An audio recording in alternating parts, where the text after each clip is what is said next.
कि जो सनातन धर्म है उसकी जो मूल चीज़ है उसको पकड़ना चाहिए। इधर उधर जो आजकल नए नए धर्म तैयार हो रहे, नए नए देवी देवता तैयार हो गए, हमें तो हंसी आती कई बार कि बताओ आदमी जो है पूरी उम्र बीत जाती है लेकिन वो आदमी नहीं बन पाता। जी जी। उसके अंदर आदमीता जो क्या चीज़ है, भगवान ने 83,99,999 योनि भोगने के बाद फिर मनुष्य बनाया। नमस्कार, जितने भी हमारे चैनल के दर्शक हैं सभी को राम राम। आज हम आपकी भेंट जो है वो आचार्य मृदुल बिहारी जी से आपकी हम भेंट करवा रहे हैं और आपको बताते चलें जो कथावाचक भी हैं और पौनी पावनपुरी पौनी में अति विष्णु महायज्ञ जो चलता है ये उसके आचार्य भी हैं। आइए इन्हीं से आज आपको भेंट करवाते हैं और आज हम सनातन धर्म के बारे में इनसे चर्चा करेंगे। जी स्वागत है सबसे तो पहले तो महाराज। राम राम, नमस्कार सभी सनातनियों को हमारी तरफ से बहुत बहुत शुभकामनाएं। राम राम। तो आज की अगर भेंट की हम शुरुआत करते हैं अति विष्णु महायज्ञ से ही करते हैं। आज हमने भी यज्ञशाला की 4 परिक्रमाएं जो हैं वो की हैं और महाराज जी भी करते हैं। सबसे पहले थोड़ा सा इसके बारे में बताएं कि आखिर इसका लाभ क्या होता है। वैसे जो शास्त्रों में वर्णन है परिक्रमा का, उसमें लिखा है कि जो परिक्रमा करते प्रदक्षिणा करते हैं, यानी कानी च पापानि जन्मांतर कृतानि च तानि सर्वाणि नश्यन्तु प्रदक्षिणाम पदे पदे। माने भगवान की प्रदक्षिणा करने से उनको अपने दाहिने तरफ करके उनके चारों तरफ घूमने से जो 84 लाख योनियों के चक्कर होते हैं उन 84 लाख योनियों के चक्करों से बच जाता है। जो यज्ञ नारायण भगवान की या भगवान विष्णु की नारायण की परिक्रमा करता है वो 84 लाख योनियों की परिक्रमा से बच जाता है और भगवान की कृपा होती है। और हमारे द्वारा जो दैनिक क्रियाओं में जान में अनजान में कुछ अपराध हो जाते, कुछ पाप हो जाते हैं, जैसे चलते समय कीड़े मकोड़े भी पैरों के नीचे आ जाते हैं, भोजन बनाते समय, भोजन करते समय, पानी भरते समय, पीते समय बहुत सारे छोटे छोटे जीव जो हम नहीं देख पाते वो भी मर जाते हैं। तो वो सारा जो अपराध होता है जो अनजाने में हो जाता है प्रदक्षिणा करने से वो समाप्त होता है, इसलिए प्रदक्षिणा की जाती है। तो महाराज आप आचार्य भी हैं, कथावाचक भी हैं, तो थोड़ा सा हमें श्रीमद् भागवत के बारे में भी बताएं। उसके पहले श्लोक में आखिर भगवत गीता का रस क्या कहता है। श्रीमद् भागवत महापुराण तो ये है अथाह सागर है, उसका तो कोई पार पा ही नहीं सकता। और भागवत जो है भगवान श्री कृष्ण का स्वरूप ही है। तेनेयम वांगमयी मूर्ति प्रत्यक्षम वर्तते हरे है। माने ये कहा गया भागवत जी के लिए कि साक्षात भगवान नारायण की वांगमयी मूर्ति है, वाणी का अवतार है। द्रौपदी की रक्षा करने के लिए जब द्रौपदी का वस्त्रहरण हो रहा था भरी सभा में, तो भगवान ने उस समय एक ऐसा अवतार लिया था जो सभी लोग नहीं जानते कि भगवान का ये भी अवतार हुआ था। और उसको कहते हैं वस्त्र रूप नंदलाल। माने भगवान वस्त्र रूप धारण करके आए और अपनी भक्ता द्रौपदी जी की लाज बचाए। माने कहते हैं कि चीर हरण करते करते वस्त्र खींचते खींचते 10,000 गज भल घटो न गज भर चीर। मैंने 10,000 हाथियों की ताकत थी दुशासन में, वो थक गया, अचेत हो गया, लेकिन वह गज भर चीर माने एक गज जो साड़ी होती है उसको नहीं अंत पा सका, क्योंकि भगवान को अनंत कहा गया है। नान्त्यम न मध्यम न पुनस्तवादम, रामचरितमानस में कहा गया हरि अनंत हरि कथा अनंता। तो भगवान तो अनंत है, उसका कोई पार पा ही नहीं सकता। 10,000 क्या लाख हाथियों की ताकत होती तो अभी द्रौपदी का वस्त्रहरण नहीं हो सकता था, क्योंकि भगवान स्वयं आ गए थे।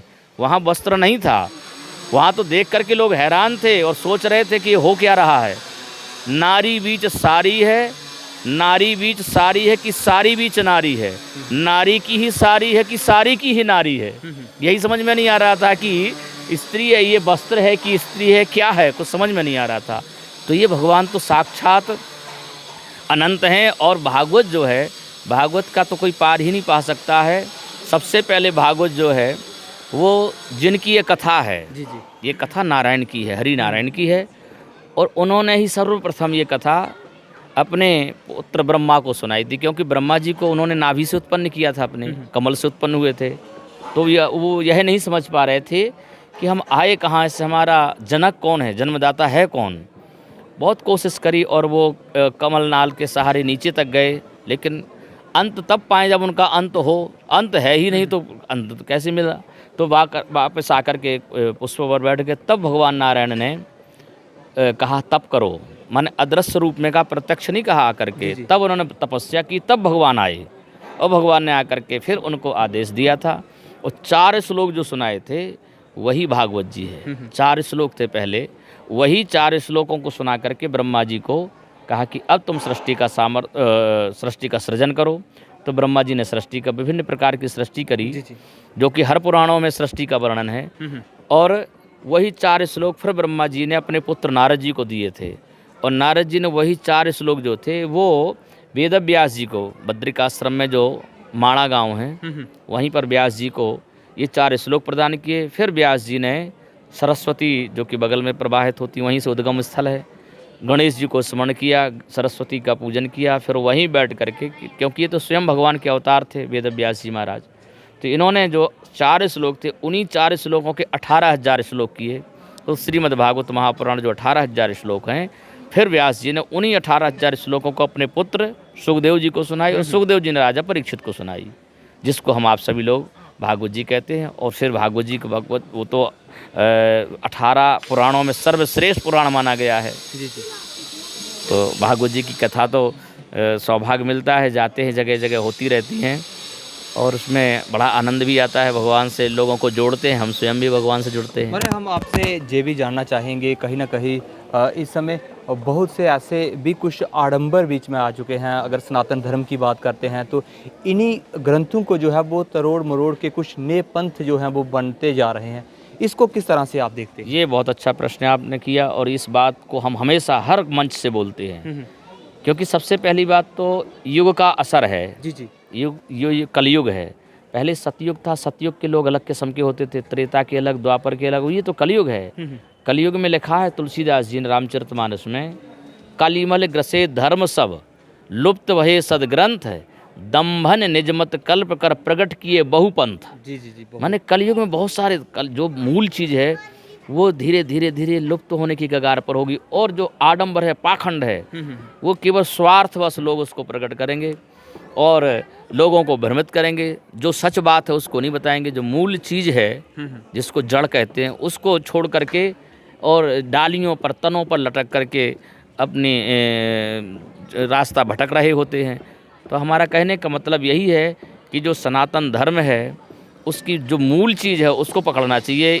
इधर उधर जो आजकल नए नए धर्म तैयार हो रहे, नए नए देवी देवता तैयार हो गए, हमें तो हंसी आती कई बार कि बताओ आदमी जो है पूरी उम्र बीत जाती है लेकिन वो आदमी नहीं बन पाता। जी। उसके अंदर आदमीता जो क्या चीज़ है, भगवान ने 83,99,999 योनि भोगने के बाद फिर मनुष्य बनाया और मनुष्य बना करके बड़े खुश हुए, क्योंकि मनुष्य एक ऐसा है जो अन्य जितने भी जीव जंतु हैं, जानवर पशु पक्षी, उनको वो चीज़ नहीं दी, मनुष्य को अलग से दी है। क्या चीज़ है वो? बोले रूप योग कहा कि आहार निद्रा भय मैथुनंचो सामान्य मेतित पशुभर नराणाम ज्ञानम ही तेसाम अधिकम वशिष्ठम ज्ञानेन हीना पशु ही समाना। माने ज्ञान एक ऐसी चीज़ है जो केवल मनुष्य को दी है, और बाकी जानवरों को ज्ञान नहीं होता है कि आज एकादशी है, कि हमने नहाया नहीं, कि हमने कपड़े नहीं पहने, बाहर जा रहे तो थोड़े तैयार हो जाएं। उनको तो ज्ञान ही नहीं है। और उनको साल 2 साल के बाद में तो अपनी माँ को भी भूल जाते हैं। जो भी पशु पक्षी होते हैं वो अपनी माँ के साथ में कैसा व्यवहार करना चाहिए वो उनको पता ही नहीं होता कि हमारी माँ है, कि हमारी बहन है। तो वो चीज़ हम मनुष्यों में अलग से दिया है, ज्ञान। और ज्ञान प्राप्त करने के बाद भी यदि हम अपने आप को भगवान जल्दी मान लेंगे कि बताओ हम भगवान बन गए, अरे ज़िंदगी निकल गई तो मनुष्य तो बन नहीं पाए, और भगवान बड़ी जल्दी बन जाते, देवता बड़ी जल्दी बन जाते हैं। तो केवल मात्र हमें इंसान बनने की ज़रूरत है। जो हमारी इंसानियत है, जो मानवता है, वो मानवता सीखे, मानवता जीवन में अपनाएं, भगवान बनने की कोशिश नहीं करें। जितने लोग हैं, इतिहास को उठा करके देख लो, ग्रंथों को पढ़ लो, पुराणों को पढ़ लो, जितने लोगों ने भगवान बनने की कोशिश की है उनकी दुर्दशा हुई है।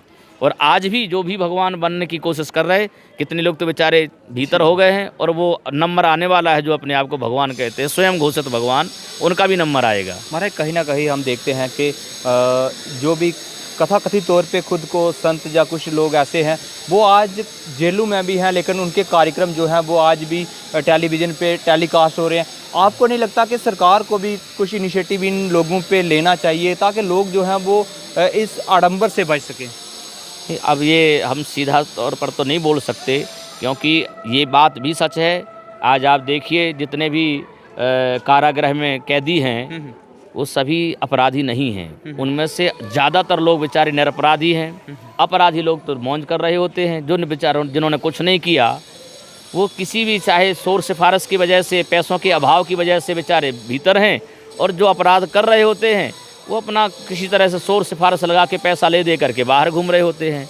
तो हम ये भी नहीं कह सकते कि फलाना व्यक्ति अपराधी है या उन्होंने दोस्त। हाँ, ये ज़रूर है, अपराध अपराध होता है। और हम तो ये भी बोलते हैं डंके की चोट पर कि यदि आम पब्लिक यदि अपराध करती है तो अपराध सामान्य अपराध माना जाएगा, लेकिन वही अपराध यदि हम जैसे लोग धर्माचार जो हैं, साधु संत हैं, महापुरुष जो राह दिखाने वाले हैं समाज को, यदि वही कोई अपराध यदि करते हैं तो अक्षम्य अपराध है और उनको उसकी सज़ा कठोर से कठोर सज़ा मिलनी चाहिए।